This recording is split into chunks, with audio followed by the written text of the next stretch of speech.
in this culture being abused, and we don't know it. We're slowly allowing atrocity to encroach.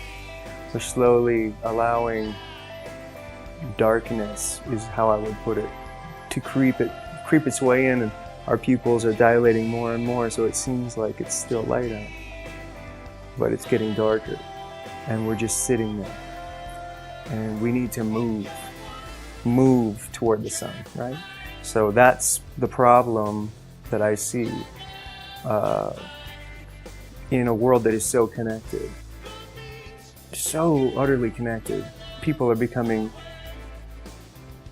extremely isolated.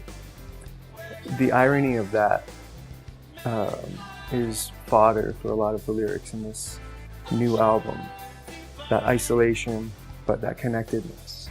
So this sort of social justice that can actually be disingenuous sometimes, or people can use it to propagate their own agenda, or they can, I know people who are social justice warriors who I want nothing to do with that, because it has nothing to do with what is truly the problem to me.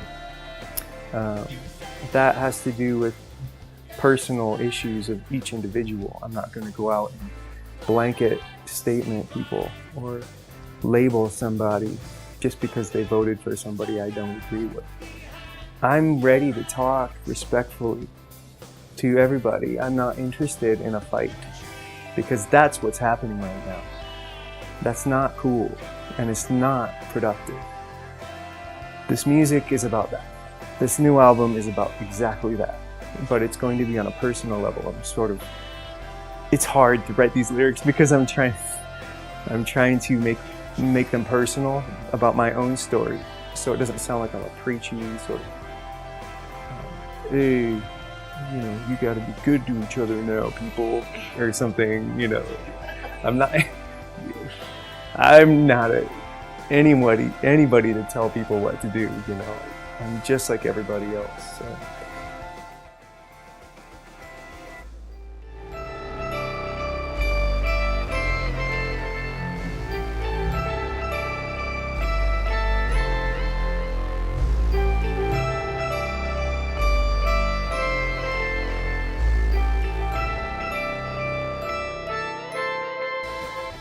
This particular set of music is poignant, and I can see it as being a great platform for a wonderful performance, which for me is really what I'm looking for. I've always been a performer. I love making music in the studio. I do it all day. It's what I do for a living, but performance is the thing I live for. What is it about the performance that really... It's the emotional catharsis that happens. When I perform, it is therapy. It is full on 100% therapy for me, It's pure emotion. It's true. It's honest emotion. In high school, I was like a drama nerd, and an art guy, and I was just one of those guys, but I still am. And I never grew away from it. I've always been connected with my emotions and very honest with myself, about myself. Sometimes to the point of being a bit hard on myself, I'm sure, but... So what does that do for you? Like, being so intimate with your own emotions on stage, how does that play out in your day-to-day life? Like, do you get lighter? Is there more compassion for things? After the fact, you mean? Yeah. I don't see much of a difference there, but I do feel better. Yeah. It's like getting a massage or something. Yeah. It feels very good. Lately, we haven't been performing too much because we've been in the studio, and I've been working with other bands. I've been very busy in other people's projects too. So it's been somewhat difficult to, I guess, to perform. I miss it. dearly. It's been a couple years since we really were performing regularly. Yeah. But yeah, that honesty of emotion is important in projecting the message. I believe that every artist has something to say. Every successful artist. Because you're almost never going to find a successful artist who didn't scrape and push their way to the place where they are. Unless they were extremely lucky or, just knew the right people. But who's to say who that is? I just know that when I won't speak for everybody, but when I look at art or music or any sort of expression, it's worth it to me. The struggle to create it, and sometimes the thankless nature of the reception of the art is worth it to me if one person is connected to, if I'm able to connect to one person with the song that I'm writing, if this song is connecting with them, that is worth all the hours. And it's hard. I can't explain a lot of the things that I put into the music. I can't really explain in an interview or a conversation. It's the note that is carrying the lyric, the way the word is being sung, the texture of the music. It's all a vehicle to carry a specific thought and emotion to the listener. So like a mixture that hopefully is effective.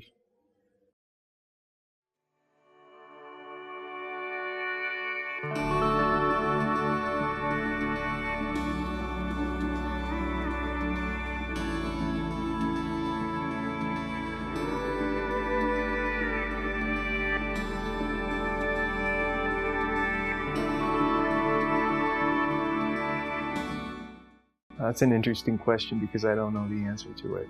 I don't know. I think it's different for each person. Sometimes they have to survive. Like they just need to get a job, and now they have a kid, and one day they look up and they say, wow, I'm not painting anymore, or I'm not singing anymore, or not acting anymore. And that's okay, that's fine. I think art is just a vocation, really, in the end. It really is. It's just another way to contribute to society. There's no like, sort of, I don't look at it as something above other types of vocation at all. So I believe that that's just fine if somebody doesn't do it anymore. They might miss it, but again, it's different for each person. So the answer for me, I think if I were to relate myself to that question, I have struggled with just giving it up, It's a tough road to hoe. It's a really tough road to hoe. You fail a lot to make something beautiful. I went to school for painting because I knew that discipline was going to teach me more about creating something for myself than going to music school would. So while I was in art school, I was in a band, and I spent all my time practicing with the band and working on my paintings and everything. And I had a job too, so I was very busy. But so, what were some of the lessons? Oh, okay. So visual art is, for me, very much related to music. The colors, the textures, the layers, the form, the way that you go about it, the type of paint you're using, or if it's a photograph. The process is really all related. It's just that with one, it's visual, and with another, it's sound. One of my painting teachers, Marianne Bongiorni, she's one of the greatest mentors anybody could ask for, said that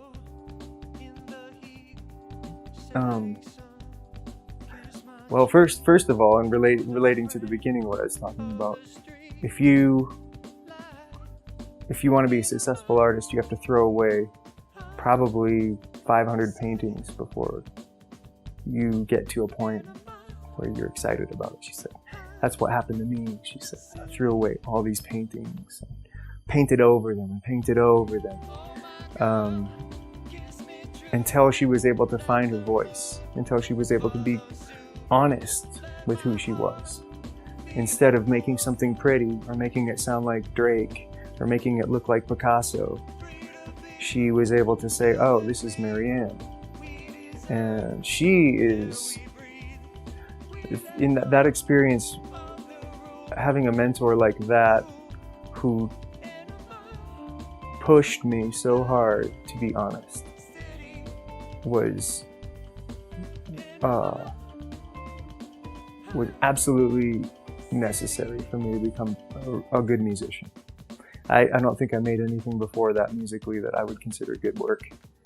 After that point is when I began to make it, because I understood now that there is a juju inside of you, that place you need to go, where you need to just dig in. I actually just dreamt about her. I mean, this person really opened the world of true art to me, because of the way that you need to connect with your true emotions. You need to connect with your honesty, your vulnerability.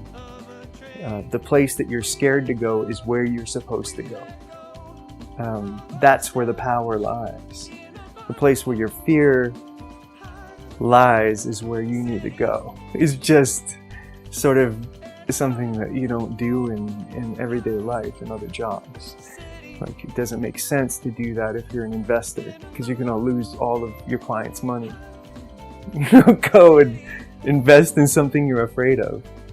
You invest in something you're afraid of if you're me as an artist. That's how I learned to be an expressive person.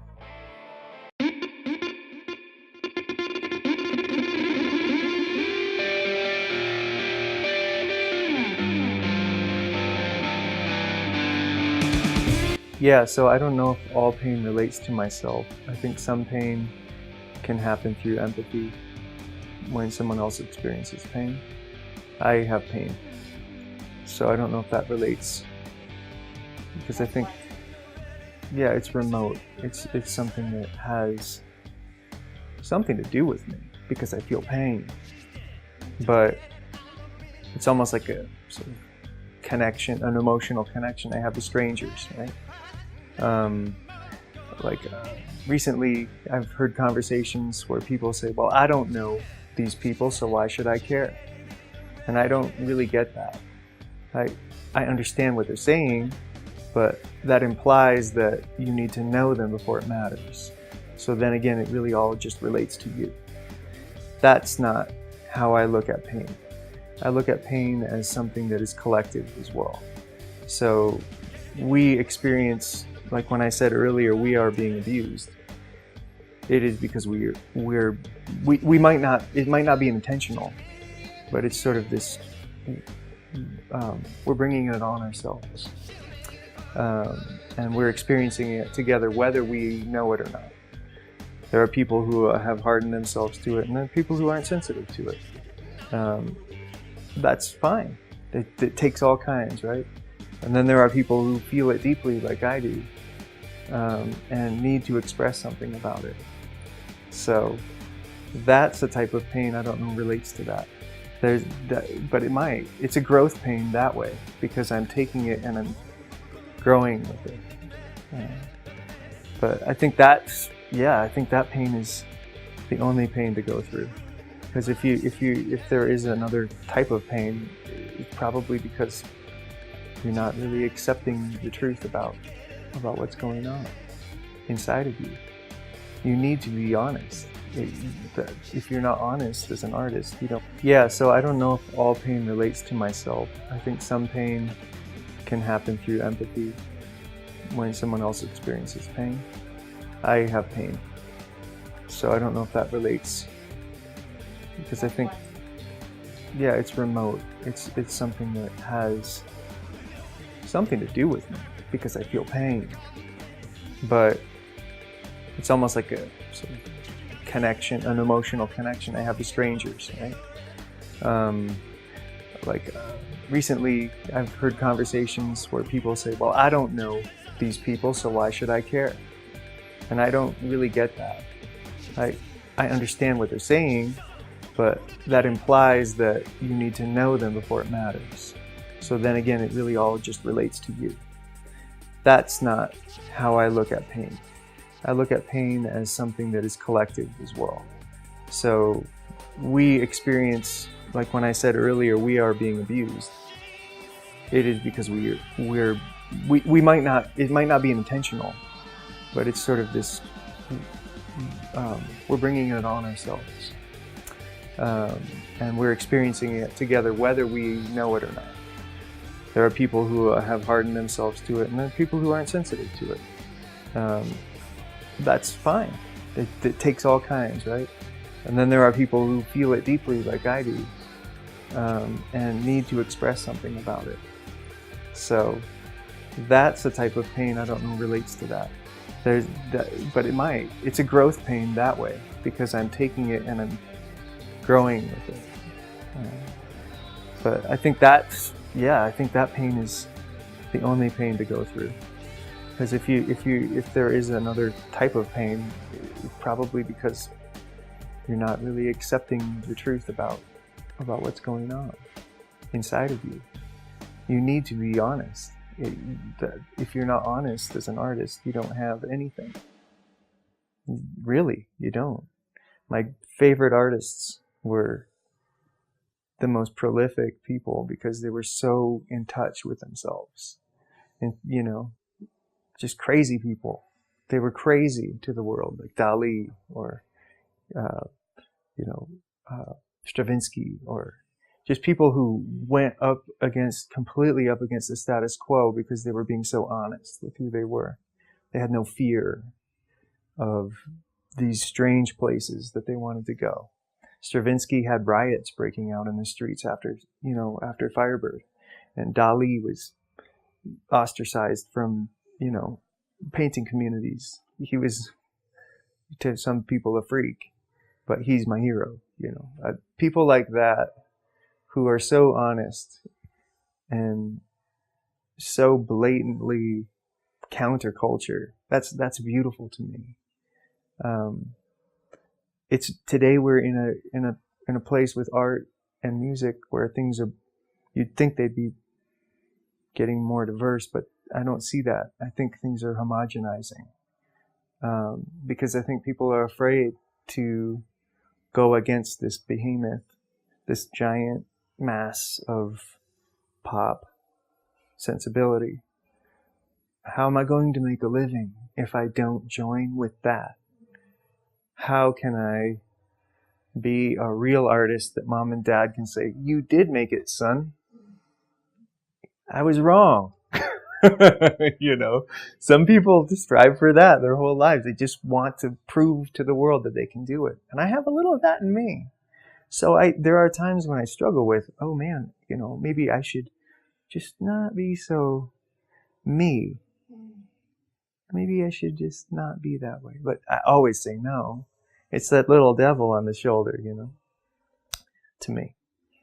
But again, it's a different thing for everybody, because pop music has its own place and it expresses something very real.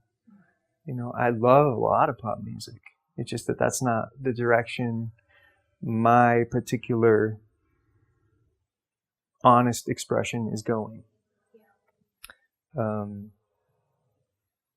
Without that, there's nothing. Without that honesty, I see nothing. And I see no growth. I don't even think that would be pain. In a way, it's not even pain. It's more just loss. It's more just sort of void and sort of like miscarriage, which I guess that's a bad word to use, because that's an extremely painful experience, but it's a loss. It's almost like you're losing something you never had anyway. So to really sit with pain and to be able to sit and meditate with it, and pray with it, or however you do it, that is the place that true art comes from. To sit with it, to rest with it, and to have patience with it. And that is, it sounds really abstract because it is. It just takes a little bit of time to sit with it, closing my eyes, having an hour to just reflect and listen to myself in the tape recorder and hear the real sound of my voice rather than the one that's coming out of my head. Hearing, you know what I mean? When you hear your voice, you're like, oh, I don't like that. That's how it's got to be when I'm dealing with my pain. I have to be hearing the way my voice actually sounds. And it takes a while to get there sometimes.